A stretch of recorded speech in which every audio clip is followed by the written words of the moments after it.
Alright, yo, what's going on, good people? It's your boy 3 Stacks in this thing, baby. Representing Team Kings of Games, and today I'm going over an update for Monarchs, you guys.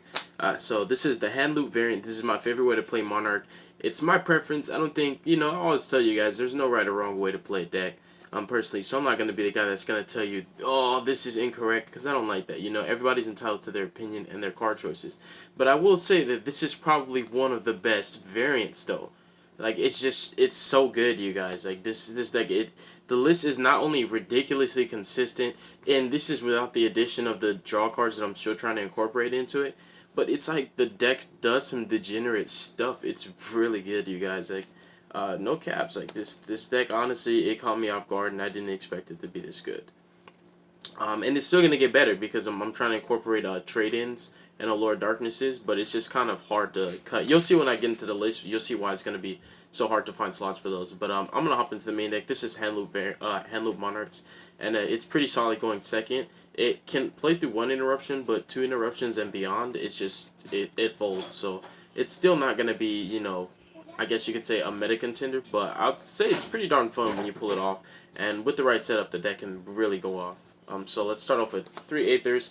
One of them's a proxy. Aether is one of the best cards in the deck, honestly. She's pretty much like a starter card to me personally, but then she could be an extender, and also she gives you a follow-up just by resolving her effect. Normally what I do is I just go Aether for Aether, and then add the Aether back off of the Aether. Because if you read her, literally there's no restriction. It just says a monster with 2400. Or more with 1,000 defense. So you can always just Aether for Aether. But everybody already knew that, right? So you just pretty much Aether for Aether, bounce it back, and then you can activate Aether's effect on your opponent's turn to drop another Aether and then put more pressure on the board. So just seeing one Aether, you're guaranteed to see the rest of the Aethers in your deck. So that's the beauty of the Aether. It's a really powerful card. It gets you access to a lot of your engine. Kuras for the draw magic, make a lot of different plays.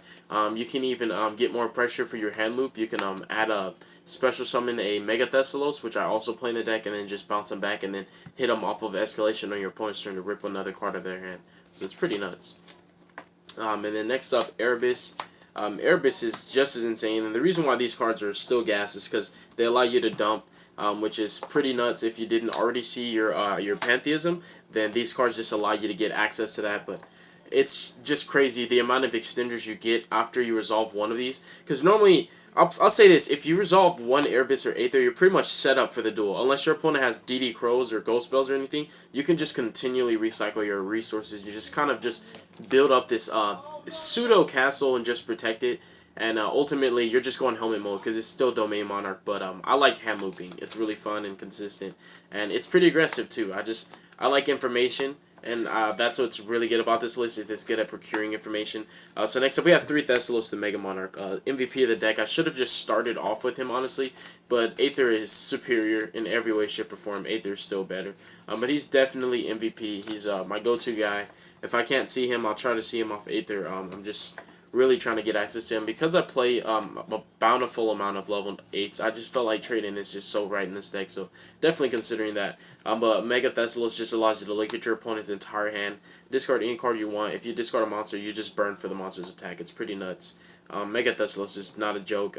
The fact that you can look into your opponent's entire hand, just having that information, take the best card from them, leave them with the rest of their combo pieces, and then just domain lock them. And the funny thing is, because you get extra tribute summons in this deck, and if you read it, because this card is not once per turn, you can actually potentially drop 2 of these in the same turn. Like, if, let's say, you open Nuts and you open 1 for 1, and you 1 for 1 for Idea, and you had like 2 of these in hand, it's pretty nuts, because you can actually tribute summon for both of them, especially if you have Domain. So that's pretty insane. So open to multiples with a good hand is good. So Thessalos is just insane, you guys. I also play Mega Caius. I respect this card because this card is just so good in every matchup. He doesn't really have a bad matchup. I think that Caius is just a well-rounded Mega Monarch. He's just one of the most universal ones. Just being able to banish any card, because you read him, he really just says target 1 card on the field and banish it. If you do inflict 1,000 damage to your opponent, that's pretty insane, just the burn itself. But the beauty of it is, it gets worse, because if it's a dark monster, you can banish all cards with the name, with that name from the hand, main deck, extra deck, and graveyard of the player who controlled it. But if you tributed a dark monster, you get to target 2 cards. So imagine targeting Galatea and Dingirsu, and banishing Galatea and Dingirsu, and banishing all the ones from their extra deck, their grave, and their field. They're gonna have to find some way to hard summon Long Gear Suit and then shuffle those back. But if you can domain lock them, it's just pretty insane. So I just like this card. It's really nuts going second. It can put a lot of pressure, and it tanks. It knocks out a lot of meta contenders, including Colossuses, and just it's just a really good spot removal.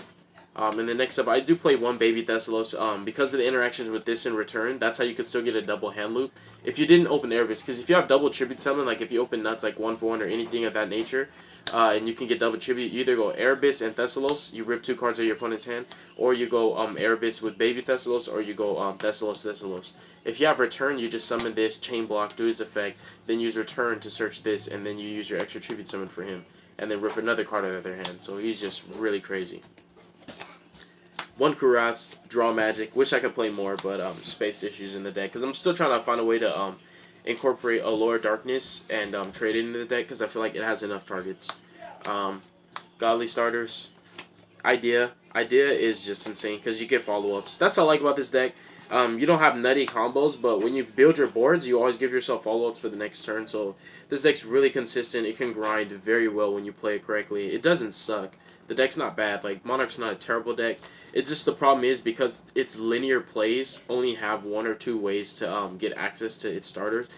It just kind of sucks. And again, it's linear. So it's linear, and its starters are so limited, because you either have like Idea or something of that nature, and you only get so many tribute summons a turn, and then getting hand trap doesn't help your situation. So yeah, triple Idea anyways. Always gonna get the follow up. Were you talking to me? Oh, triple Idea, always gonna get the follow up. Triple Eidos. Eidos is what gives you the follow up, because you just go Idea for Eidos obviously, and then Eidos for Idea next turn. I'm also a firm believer in Meteor. I play 3 because this deck's focused on trying to get more than 1 tribute summon every turn, so I need to consistently see cards like these. 1-for-1 is just so insane in this deck. I wish 1-for-1's at 3, because opening 1-for-1 is just really good, bro. Especially if you discard Erebus, because you could just pitch Pantheism, get him back, banish Pantheism, just go nuts. Like, when you open, like, I've opened, just imagine that combo, like, open, like, Godly 1-for-1, Erebus, Pantheism, Aether, it's just so good. But Meteor just gives you extra tributes, it's a free summon. It puts tokens for the Sky Striker matchup. It's a solid card. It gives you extra tributes, and that's the most important thing. And it's a free summon, so it's always going to be tribute fodder. It's never really a bad card unless you don't have a monster to tribute summon when you draw it. And then we have 3 Dogmans, draw power. It's a Allure Darkness target, and it has Monarch stats. And it fixes your bad hands, and it's tribute fodder. So we applied the algorithm of pretty much a Cosmo player. These are our pilots, and I consider these to be the big ships. And I always considered when I play Cosmos, I want to play like more or less an equilibrium, but I always wanted to play more big ships than pilots. So I play more Monarchs than the tribute fodder, but I play enough tribute fodder to where, because you play such a even balance of most, you're gonna see a lot of hands where you draw a combination of tribute fodder in Monarchs, and that's how I like it. That's why you want to play this ratio. So you gotta respect your ratios if you want to make a consistent Monarch deck.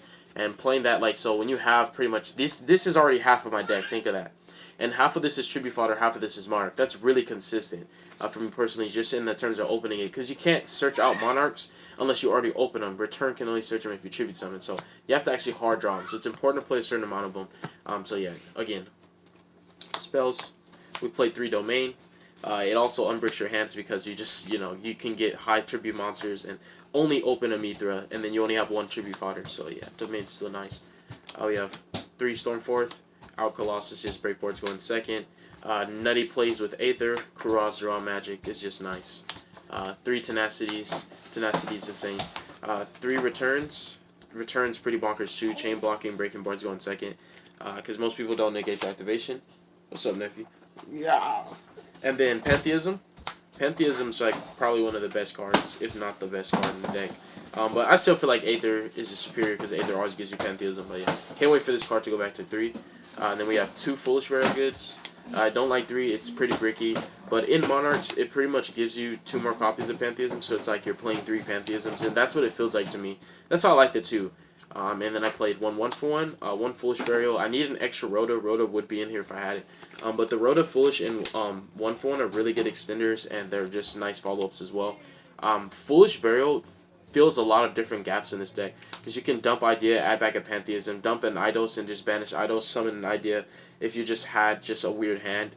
The other thing too is dumping Erebus when you have cards like Pantheism and Prime Monarch or just any Monarch spell or trap. If you like open, because there's sometimes hands where you'll draw like Foolish, you'll draw Idea and just a bunch of gas but no tribute monsters, like no Monarchs. You'll just activate this, dump Erebus, and then like discard Pantheism or any nutty card you want, and then add him, and then just know your Idea and do your combo. So I like Foolish. It just covers gaps. So it's like it can still be a Monarch monster, but at the same time it can fill other gaps. So I like that it's a really, really versatile card. And then I played 2 primes. I really don't like 3. I think you just want 1 engrave, just constantly looping the 1 engrave, summoning it off this effect, and 1 to recycle to keep you in the game. But 3 is just not necessary. And then I played 1 Escalation and 1 Monarchs Erupt. These are easily searchable. You can even do the Tenacity Mind games. So that's why I like the 1 of each of them. And that's the deck profile, you guys. I hope that you enjoyed it. Thank you very much for watching it. God bless you guys. Make good choices. Don't hurt your brain cells. Stay tuned for future content. And you guys definitely are going to get some more deck profiles from me and some more duels. And you guys are going to see me at regionals if you're going. And that's my nephew in the background. But you guys are going to be hearing from me soon. Peace out, yo.